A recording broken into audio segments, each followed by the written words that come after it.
बाजार के जाने माने दिग्गज अजय बग्गा साहब हमारे साथ कार्यक्रम में हो चुके हैं शामिल। बग्गा साहब, बहुत बहुत स्वागत है आपका। Good morning sir. सबसे पहले ये 40 साल की ऊंचाइयों पर पहुंच गई अमेरिका में महंगाई दर और किसी को डर ही नहीं लग रहा, ऐसा क्यों सर? नहीं, डर इसलिए नहीं लग रहा क्योंकि मार्केट ने काफी उसको पचा लिया था अनिल जी। ये आप देखिए बॉन्ड जिस तरह से पिछले हफ्ते बढ़े 1.5% से एक 1.75 पे पहुंच गया बॉन्ड यील्ड। तो मार्केट ने जल्दी से पचा लिया था। अनुमान था 7% का, साथ ही आया।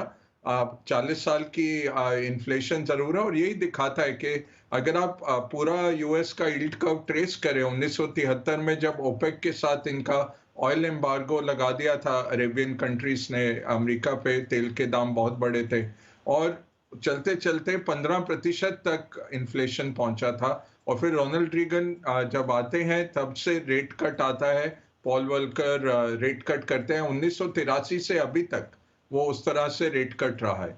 तो ये 7%। अब उम्मीद यही है कि अगले 6 महीने तो मिनिमम ये इस लेवल्स पे रहेगा अनिल जी। तो पीक नहीं हो रहा है, ये इसी लेवल पे रहने की उम्मीद है। और इसको अगर आप काट के देखें कहाँ से ये इन्फ्लेशन आया, 49% ये आया है ऑयल की कीमतों से। जो पिछले साल 50% तेल के दाम बढ़े तो वो अमेरिका के भी वहां पे हम देख रहे हैं इन्फ्लेशन में आया।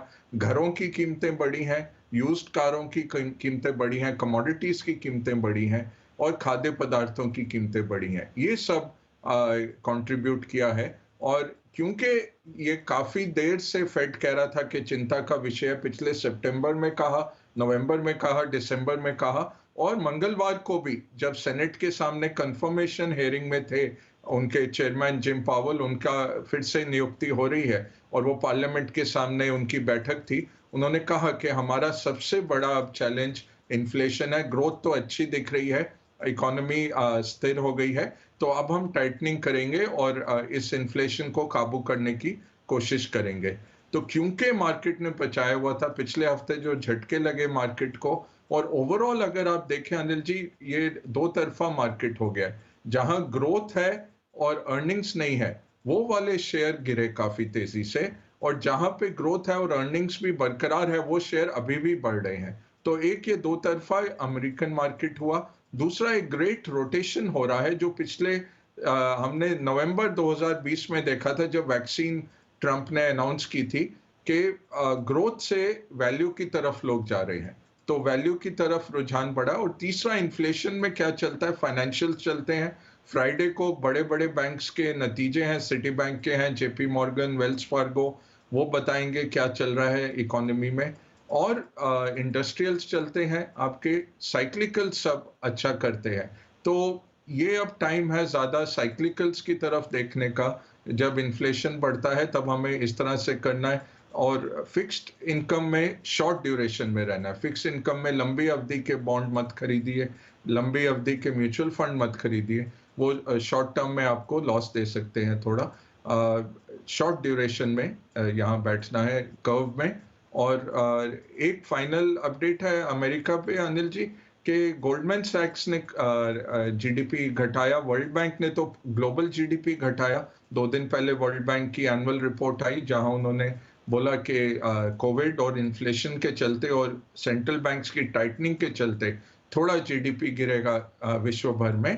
तो गोल्डमैन सैक्स ने यही कहा है कि 3 के जगह उनको 4 इंटरेस्ट रेट हाइक दिखते हैं 2022 में।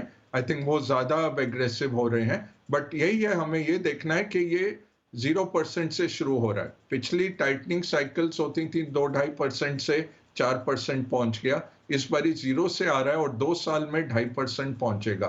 तो ये मार्केट ने पचाया हुआ है और इसलिए मार्केट बढ़ा। ओमिक्रॉन हो, फेड का मूव हो, ये सब क्योंकि मार्केट ने 20 दिसंबर को ओमिक्रॉन कर लिया था, इतनी तेजी से मार्केट गिरा था, वो सब पचाने के कारण मार्केट अभी इससे विचलित नहीं है। अब अर्निंग से ही मार्केट का सारा दारोमदार है। जी अनिल जी।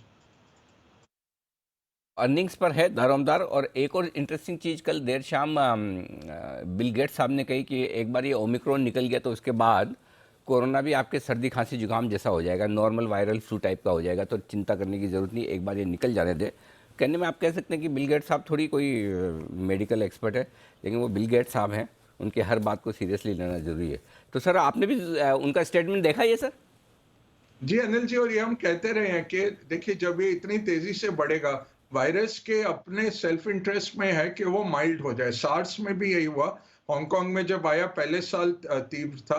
अब हर साल आता है, आप देखते हैं न्यूज फ्लो एक दो दिन आती है, या बर्ड फ्लू वगैरह आते हैं एक दो दिन खबर आती है, उसके बाद हमें न्यूज ही नहीं मिलती कुछ, क्योंकि कुछ होता नहीं है। तो अब ये क्या है कि ये एक फ्लू का कोविड जो है, ये जो कहते हैं इस तरह का वायरस, फ्लू का भी यही वायरस है, कोल्ड का भी यही वायरस है, उसके ये वेरिएशन थे। अब क्या है, ये वायरस ऐसा रूप ले रहा है कि हर एक को होगा सीजन में, एक दो दिन तीन दिन सर्दी जुकाम होगा, थोड़ा बदन दर्द होगा। ज्यादातर लोगों को कुछ तीव्र इसके सिम्टम्स नहीं आएंगे और आप अपने आप ही ठीक हो जाएंगे बिना दवाई के। तो ये वैसा रूप अब ले रहा है, तो तेजी से फैल रहा है। यूरोप में तो कल आपने देखा होगा, डब्ल्यूएचओ ने ये भी कहा कि और 2 महीने में आधे यूरोप को हो जाएगा और होके निकल जाएंगे लोग। आप बॉम्बे के नंबर्स देखिए, जहां कल 46,000 नंबर आए, 28,000 रिकवरी भी आए। और अपने बिल्डिंग्स में ही देखिए, मैं तो अपने बिल्डिंग को भी देखता रहता हूँ, 6 से 8 केस होते हैं और हर 4-5 दिन में वो 2-3 लोग निकल जाते हैं। तो वो केस बढ़ नहीं रहे टोटल। ये है कि माइल्ड सिम्टम्स आ रहे हैं, जिनको चेक कराना है, या कोई ट्रैवल करने जा रहा था उन्होंने चेक किया और उनका निकल आया, और 5 दिन में अधिकतर लोग ठीक हो रहे हैं। कोई हॉस्पिटलाइजेशन आसपास नहीं देखी। बड़े डेटा में भी देखिए, तो वायरस क्या करता है, बचने के लिए वायरस एक माइल्ड फॉर्म ले लेता है कि सबको होगा जरूर और सीजनल बन जाता है। तो कहते हैं पैंडेमिक से एंडेमिक। एंडेमिक मतलब हर बारी ये होता रहेगा, हर सर्दियों में ये आएगा, थोड़े दिन लोगों को तकलीफ होगी और फिर चला जाएगा, फिर गर्मियों में इतना नहीं फैलेगा। तो ये नॉर्मलाइजेशन की तरफ है इसका मूव। अभी ये देखना है कोई और वेरिएंट ना आए, ये बहुत जरूरी है। बाकी तो लग रहा है कि एंडेमिक की तरफ बढ़ रहा है। एक बार बग्गा साहब से कच्चे तेल पर राय लेनी है। बग्गा साहब लगातार बढ़ते हुए जा रहा है, अब धीमे धीमे करके $85 हो गया और हमें पता ही नहीं चल रहा। थोड़ा मामला सीरियस हो सकता है कच्चे तेल का? हाँ अनिल जी, उसमें प्रॉब्लम क्या है कि रशिया अपने उत्पादन का जो टारगेट है उससे कम उत्पादन कर रहा है। तो ये लग रहा है कि रशिया के पास कैपेसिटी नहीं है। यूएस में अगर आप रिग काउंट देखें तो लगभग 30% कम है अभी भी 2019 से। तो अगर 8,000 के करीब रिग चलते थे अमेरिका में, अभी भी 5,000 चल रहे हैं। तीसरी बड़ी बात जो है, लिबिया का प्रोडक्शन काफी हद तक बंद हुआ कुछ कारणों से। तो उसका इम्पैक्ट एक आ रहा है मार्केट पे शॉर्ट टर्म में। कल जो अमेरिका के इन्वेंट्री के नंबर आए वो बहुत कम थे। लग रहा था कि 2 मिलियन बैरल से कम होगी उनकी इन्वेंट्री, 4.5 मिलियन बैरल से इन्वेंट्री कम हुई। तो यही दिख रहा था कि अमेरिका ने रिलीज करते रहे वो इन्वेंट्री से, और तो खपत ज्यादा है, सप्लाई कम है। ओवरऑल हमें क्या देखना है, मार्केट ज्यादा डिमांड है, ओमिक्रॉन का इतना असर नहीं हुआ। फ्लाइट्स, इंटरनेशनल फ्लाइट्स पे असर है, बाकी मोबिलिटी पे ओमिक्रॉन का इतना असर नहीं है। खपत उतनी है और तेजी से बढ़ रही है, बट सप्लाई नहीं आ रही। अब सप्लाई केवल इराक और सऊदी ही कर सकते हैं। ईरान से तो लगता है करार नहीं हो पाएगा। रशिया और चाइना ईरान के पीछे खड़े हैं, वो यूएस के साथ करार नहीं होने दे रहे। तो यहां से ईरान से आ सकती थी सप्लाई, वो तो आनी अब मुश्किल है। अगले 1 साल 2 साल आप ले लीजिए। और वैसे भी यूएस में इलेक्शन का साल है, उनका पार्लियामेंट की इलेक्शन है नवंबर में। अब बाइडेन नहीं चाहेंगे कि वो कुछ सॉफ्टनेस दिखाएं और ईरान से करें, तो लगता है ईरान का करार नहीं होता। तो ओवरऑल मार्केट अंडर सप्लाइड है, डिमांड बरकरार है, इसके चलते हम देख रहे हैं। बट यहां से और ज्यादा जाना उम्मीद नहीं है। वैसे अगर आप फॉरेन ब्रोकरेजेस के जो एनुअल रिपोर्ट्स देखें अनिल जी, $117 से $75 का रेंज था।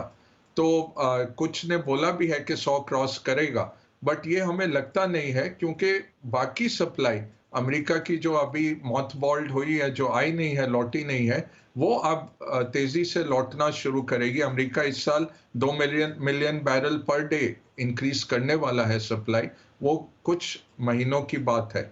तो अगर तेजी से बढ़ता है तेल की कीमतें, तो बाकी जो मार्जिनल प्रोड्यूसर्स हैं वो बढ़ाने लग जाएंगे। तो यहाँ से और ज्यादा आते नहीं दिखता है, अनलेस कोई जियोपॉलिटिकल टेंशन हो, कोई तीर वीर मार दे ईरान गल्फ में, तो और बात है। बट वैसे दिखता नहीं है कि यहाँ से और तेजी से बढ़ेगा। बग्गा साहब, ये हैं आईटी शेयर, तीनों दिग्गज आईटी कंपनियों के नतीजे आए, गाइडेंस भी दिया है, कैसे पढ़ रहे हैं आप आईटी सेक्टर का outlook sir? Sir overall Anil ji देखें, जो अर्निंग्स के डिस्कशन हुए हैं कि अच्छे इनको बड़े बड़े ऑर्डर मिल रहे हैं, गाइडेंस अच्छी दिखा रहे हैं। थोड़ा सा मार्केट को मायूसी थी कि एक दो कंपनीज के मार्जिन्स पे प्रेशर था। दूसरा, और वो इसलिए है कि इन्होंने सैलरीज बहुत बढ़ाई पिछले साल। लोगों को रिटेन करने में एट्रिशन रेट अगर आप देखें, तो 20 से 15% के बीच में एट्रिशन रेट है। इतने लोग छोड़ के जा रहे हैं नौकरियां, और दूसरी कंपनियों में स्टार्टअप भी बहुत एब्जॉर्ब कर रहे हैं टेक्नोलॉजी लोगों को। तो इसके चलते हमने मार्जिन पे प्रेशर देखा, बट रेवेन्यू में काफी हमें विजिबिलिटी दिख रही है, और सारे जो इनके वर्टिकल्स हैं उसमें बहुत दमदार ग्रोथ थी। तो आईटी एक बहुत स्ट्रॉन्ग सेक्टर रहेगा।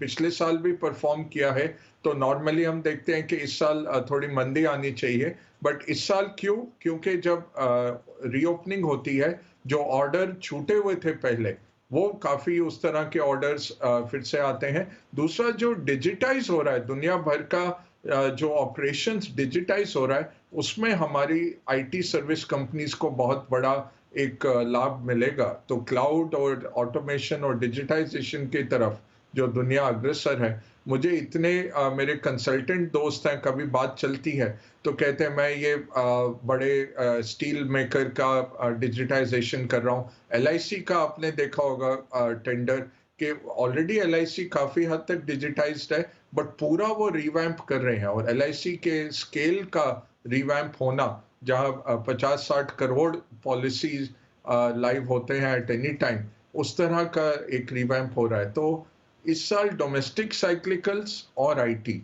मैं कहूंगा ये रुझान रहेगा कि इसमें आउट परफॉर्मेंस का काफी गुंजाइश है।